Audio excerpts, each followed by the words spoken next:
Well, I don't know where I'd go. I've got some friends, but they're screwed all over.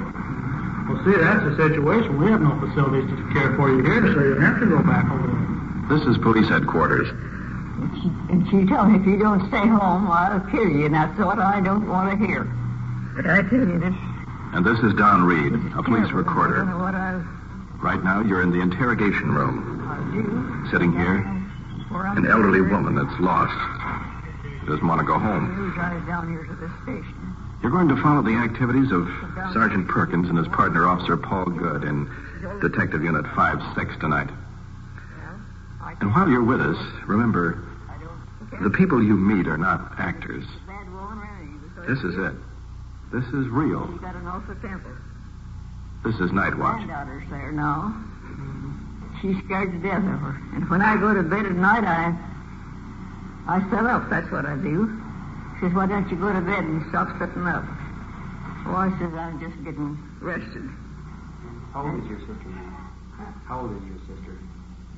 She's 2 years younger than I am, and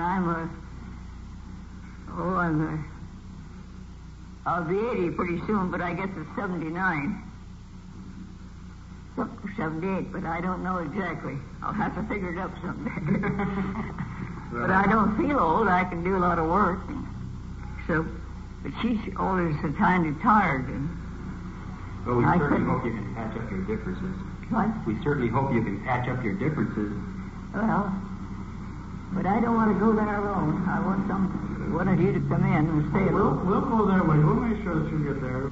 You want to go now? Well, it seems she isn't lost after all. So, let's take her home and get this thing squared away. Nightwatch, the actual on-the-scene report of your police force in action. There are no actors. There is no script. Every voice, every sound is authentic. The investigations are recorded as they actually occur. Nightwatch, presented with the cooperation of the Police Department of Culver City, California, W.N. Hidebrande, Chief. And now we switch you to Detective Unit 5-6, already on assignment in the field, and to police recorder Donn Reed.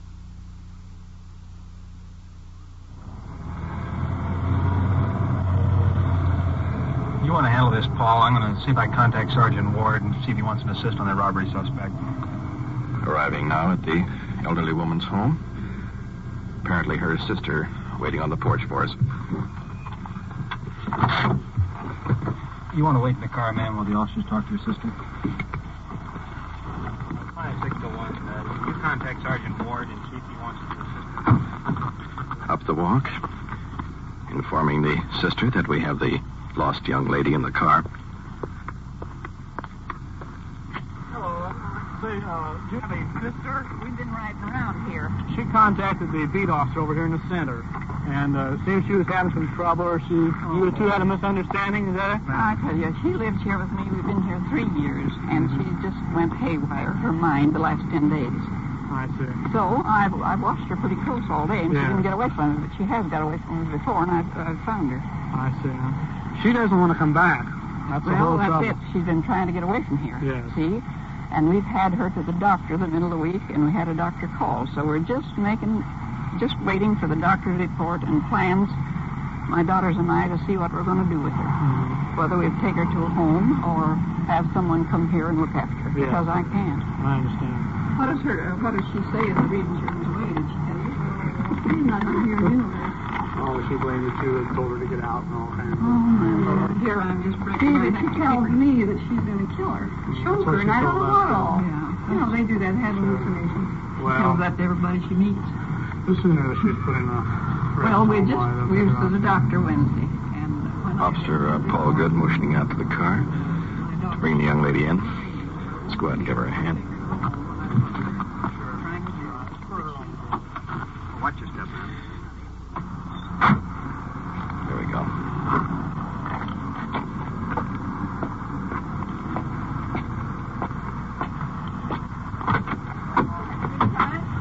We had her in jail. No. Bad girl. How come? Well, how come? You run away, that's why. Well, I have to get out. What is that car? That's all right. We'll just get a relax. Well, there's all these policemen. They're Want going to sit down home. here? That's Chair, will you please? There. Okay? Yes, it's all right. Fine. Why don't you sit down a few minutes? Well, that's all. We can't stay there long. Did you decide to come home to sleep? Sleep? Uh-huh. Well, I didn't know whether I'd sleep or not. Why? Well, the case is closed for the time being. It'll probably reopen again. Well, we certainly hope things straighten themselves out here because... And she thinks You you're had the end for policeman here. He's all right. Look at that leather. Yeah, that's good leather. He's a nice policeman, don't you think he looks nice? Sure he is. And I said, now here's Don't another give him any more trouble. They got other things to do, you know, something more important. Oh, that's all right. She gets lost. We'll come and find her again. You be good now. We'll see ya. Yes. Yeah, just stay here. When you come again. Oh, we'll try and get by in the next couple of days. Back to our radio unit. Okay, well, thanks very much. 51 on traffic accident at Culver, Washington. 5-6, come in. 5-6, go ahead. Control 1 to 5-6. We have just contacted Sergeant Ward. They have the robbery suspect in custody and are en route to the station. If you are clear, will you meet them there? 5-6, Roger. We're cleared. Into the station. 1 to 5-6, 10-4. Well, we got our young lady home again. What's the deal on this robbery suspect, Perk? You remember the two liquor stores that were held up last Friday night on Washington Boulevard? Yeah. Ward got a tip earlier today, and he and Walter have been staking out. Finally picked up the suspect and taken him into the station now for questioning. That's funny. You know, last week we took the report from the two victims. You know, how he stuck a gun in their ribs and all that. Sure be interesting to see how tough he is now that he hasn't got that gun.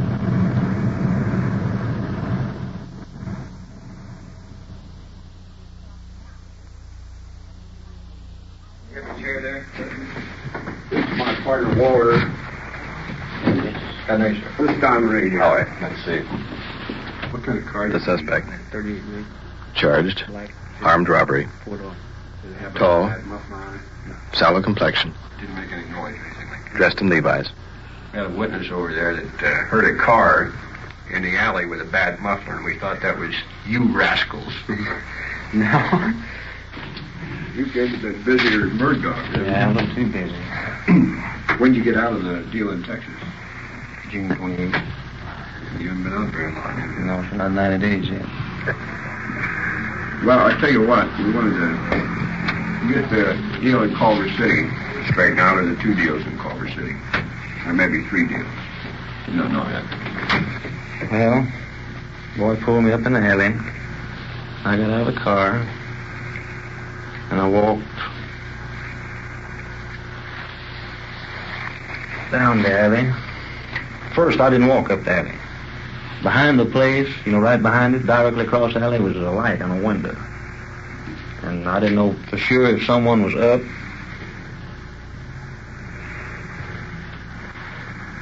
Or where someone was just left their light on or not. You know, I didn't see a car parked there, so I figured, well, I'll check that window first and make sure. So I walked with the window and the curtain was down. It looked all right. See, I mean, I couldn't see anyone looking out the window. Mm-hmm. So I looked up and down that back alley, you know, and I didn't see anyone in the alley. So I walked to this little alleyway there, you know, the little thing that goes up to the storeroom door. I think it was a storeroom. I'm pretty sure it was, because there was all kinds of different assortments of whiskey and stuff stacked in there. And I had to step lightly, you know, to keep from stumbling over some of the stuff. I didn't want to disturb the man in there, because I figured if he did hear me, well, I think I'll never get there. And he was sitting with his back to me. I think maybe he was reading. And I told him that when he turned around, you know, not to move, I wasn't going to hurt him. All I wanted to do was open the cash register. He opened the cash register, and he started handing the money out. And I told him to go lay down, and he did. And I put the rest of the money in my pocket and come back out the same way. I told him to lay there until I got out of the store. That's all there was to it. How much money did you get out of that job? Well, I couldn't tell you the exact figures, but I figure, just an estimate right now, About around 160. 165, something like that. Well, that must have been just about one of your top jobs then. That was about it, I imagine. Now, this other job in Culver City is down on Washington Boulevard, where both you and your buddy went in. Oh, yeah. And the fella in the store was there. 2 people in there. 2 people in there. Uh-huh. Yeah, you remember that deal? Yeah, I remember that. Now, what happened on that deal? Well, sitting on the corner, isn't it? Right on the corner. I believe there's a stop, no, not a stop light, but a stop sign on the cross street going across this main boulevard. We pulled on the main street that the liquor store is on. We come down it, made a left on the side street right by the liquor store, and pulled around to the left and stopped. And, let's see. We both got out of the car, left the car running. Went in the liquor store. The oldest fellow was in the front. The younger fellow was in the back in the storeroom. And I told the older fellow to stand behind the counter, and not move. Did you see the younger fellow in the store? Yes, I just kept walking after I told the older fellow, to stand behind the counter and not move. Then I walked straight on through because the other boy was right behind me, see. He walked right over with the old fellow and told him to open the cash register. And I just kept walking right straight on through behind the counter, back to the younger fellow and told him to lay down. And he did. He laid down back there by the, the boxes that were stacked up. And as soon as the other boy told me that he had the money, why, I told the older fellow to come back there too. And he came back, come right by him, and I told him to lay down to the bar. And that was all there was. I mean, no bad words used, no threats, nothing. They laid down without any trouble. Did your buddy have a gun on that deal? No, sir. We never had but one, sir. Just one gun? Yes, sir. We went in there because there was 2 of them, and You knew there was 2? Yes, sir. Yes, sir. We saw them, see. We saw one working from the back and the one standing in front, the older fellow. But did you case that job at all? No, sir. Yes, for maybe just ever been in 2 or 3 minutes that we sat there, and figured out where they were in there, As far as looking the place over the vicinity, no, sir. In fact, if I'd ever been there before, I didn't know it. How do you feel about the fact that you had spent time in prison for robbery? How does it happen that you would go back into that particular line of work, shall we say? Well, not having any money, for one thing, and not being able to get a job, you could say that. Of course, that's not enough excuse for a man to do something like that, and I realize that, too. I know that there's always a way if you try hard enough, I guess, but I was a little disgusted, and I was having a few other difficulties, too, at the time. Maybe I'm a little nutty to go with it. I don't know. A man must be to do those kind of things. That's the only reason I can go for it. You're married? Yes, sir. Was that gun loaded on all the jobs that you pulled? How many jobs do you figure you and your partner pulled altogether?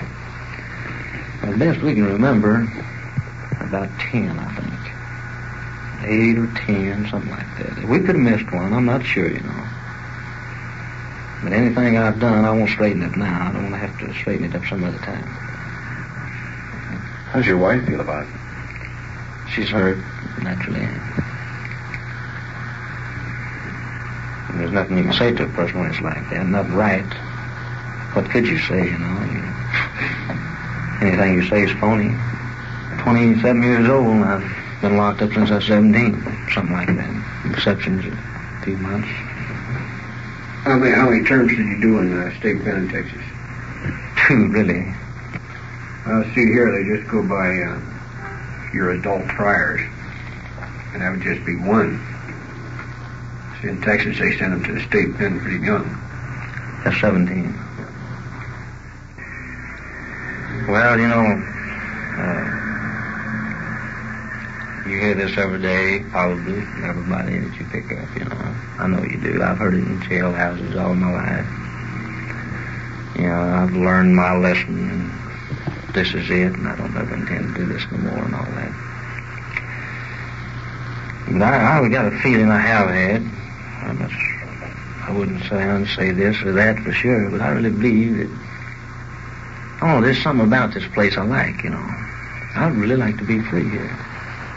And I believe if I get out and if I get a break and get the right thing, and people have been nice to me as they have already, I don't see how I can keep them doing right. I mean, I really believe that. Of course, I just talk. Now, a man has to prove himself. And I know that. I know you pay always to a certain extent for something like this. And I realize that, too. And I know you've got to try to get help. If you don't want help, then no one will give you. That's right. Well, if you show that you're willing to accept help and try to do what's right, chances are you'll get a very good break. Well, we hope you come out of it all right anyway, Phil. Thanks a lot. Let's cooperate.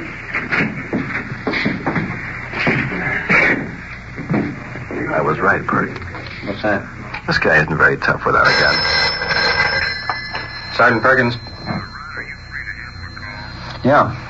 Sergeant Dirks has a trouble call with 2319 Benton.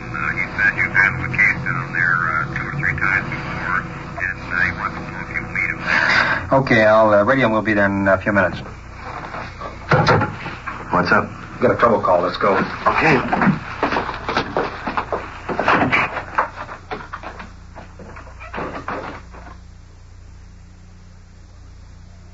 You are listening to Nightwatch and following the activities of Detective Unit 5-6 on its tour of duty. Remember, the people and sounds you are hearing are real, and the investigations are recorded in the field as they actually occur. We'll bring you the final results of tonight's action at the conclusion of Nightwatch. It's not very likely that you'd choose a crowded subway or bus as the place to figure out your income tax. All the elements needed for thoughtful concentration are lacking. It's quite possible, however, that your child is trying to learn arithmetic under conditions just as adverse, in an overcrowded classroom with an overworked teacher. To make sure he doesn't battle such impossible odds in the vital business of learning the 3 R's, join with other parents in your community to see to it that your school is well-equipped, well-staffed, and big enough for its big job. And now we switch you back to Detective Unit 5-6, somewhere in the field, and police recorder Donn Reed.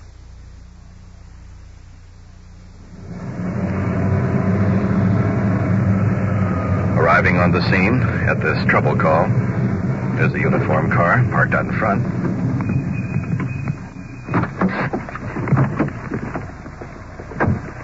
Sergeant Dirks talking to a woman on the porch. His partner, Arch Cameron, coming over to talk to us. What's up, Arch? Sergeant Dirks and I got a call down here. This man and his wife got in an argument. He hit her in the eye. Sergeant Dirks suggested we call you down here because you've handled this case before. Yeah, I remember last time I was down here, she hit him over the head with a frying pan, and one hit the other with a beer bottle. They've both been drinking. They won't sign a complaint, though. They haven't before. Let's go and see what we can do on this one. Okay. Wife standing on the porch, leaning on railing to keep from falling over.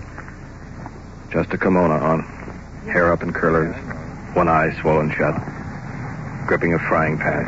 Look what he did to me. Well, what am I supposed to do now? Where is he? He's in there, and I'm afraid to go in. Where am I going to go? He's going to go. He has a habit of jumping out of windows. This means a separation, you know. Sergeant Dirks is helping her into the house. Just take him for the night. I don't care what you do with him, but don't let him take the car keys. It's my car now. Husband stretched out on the divan, smoking a big black cigar. A little puppy crowding under the chair. Look what you did. See how that's pretty? Look at this. I suppose you didn't do that. I did it to myself. What happened? Husband flicking cigar ashes on the rug. Well, what'd you do tonight?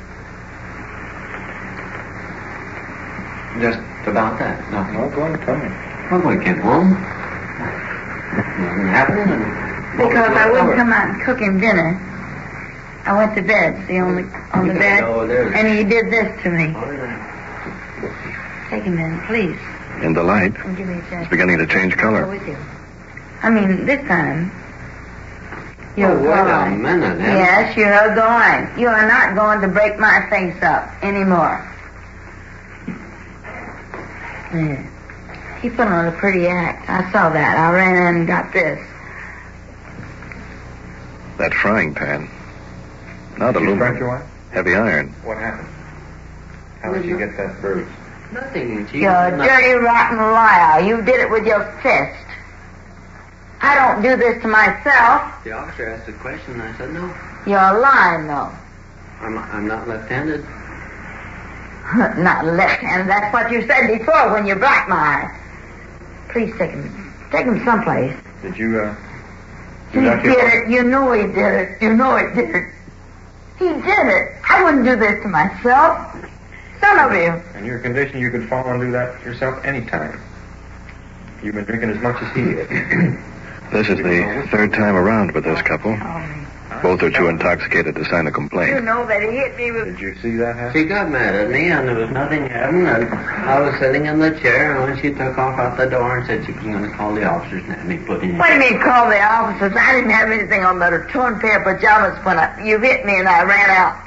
I finally came back and I peeked through the window and I saw you sitting here in the window and got the robe and this. Well, I'll talk to the officers when you... And I called the next door neighbor. Ask her if you don't believe it. You're lying. If the officers have any questions, I'll be glad to answer. He's lying.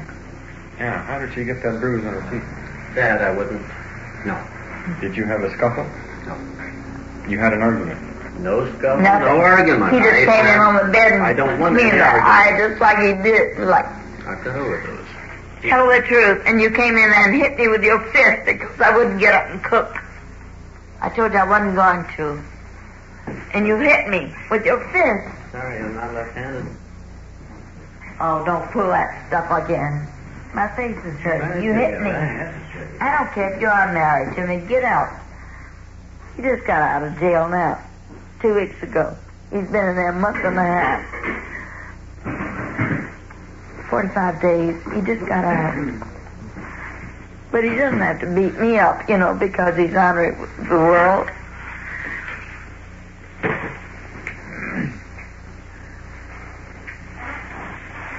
I'm just afraid to stay here with him.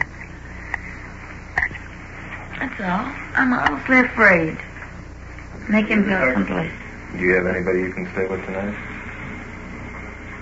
By going away on a bus or a taxi? I've got a little puppy dog in here that he kicked. Get your coat down. Well, I advise you, too, that I don't see you back here tonight. No, that's perfectly all right with me. I'll tell you something. He'll come back and beat me up. You watch.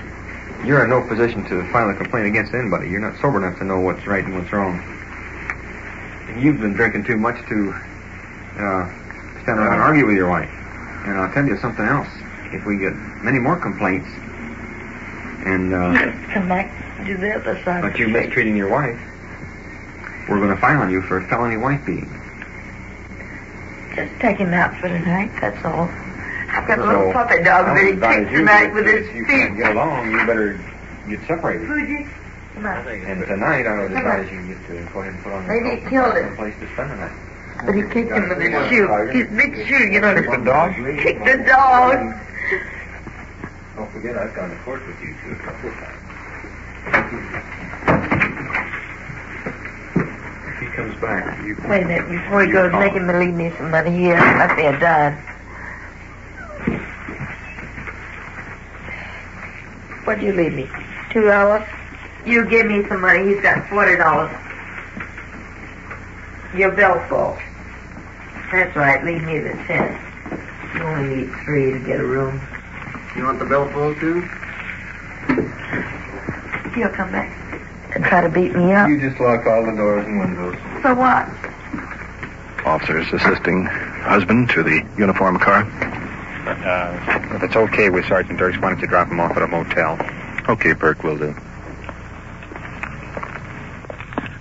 History repeats itself. Yeah. Remember the last time we took him to a motel? Yeah. She didn't remember they had an argument and accused him of staying out all night.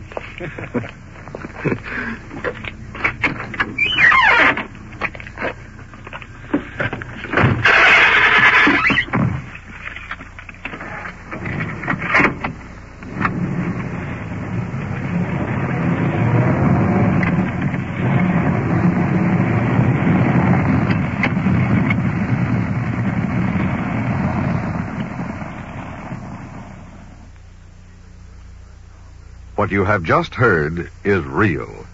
The investigations are recorded as they actually occur. For their disposition, we return you to Police Headquarters and Chief W.N. Hidebrande. The first case of the elderly woman that was lost, other than returning her home, no other police action was necessary.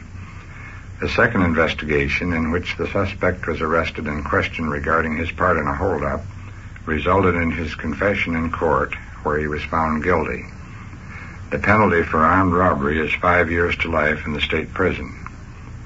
The final case of the husband and wife involved in a fight left the officers with no choice than to separate the pair. The case was entered into the records as advised. Earlier this week, a mother brought her teenage son into our juvenile bureau, where he volunteered the information that certain boys at his school had purchased several marijuana cigarettes from a suspect that drove up each afternoon. Now, this young teenager told the officers he had little knowledge of this narcotic, but he had followed 2 narcotics investigations while listening to Nightwatch.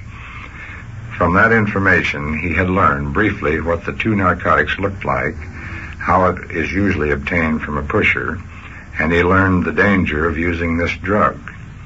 Armed with this information, our officers immediately moved in for the arrest. If we can reach just a few, especially teenagers, then we have a reason for Nightwatch. Thank you, Chief Hidebrande. You have been following the on-the-scene reports of your police force in action. Every voice, every sound has been real. Nightwatch, brought to you through the cooperation of the Police Department of Culver City, California, is produced by Sterling Tracy and Jim Hedlock, with technical advice by Sergeant Ron Perkins, and described in the field by Police Recorder Donn Reed.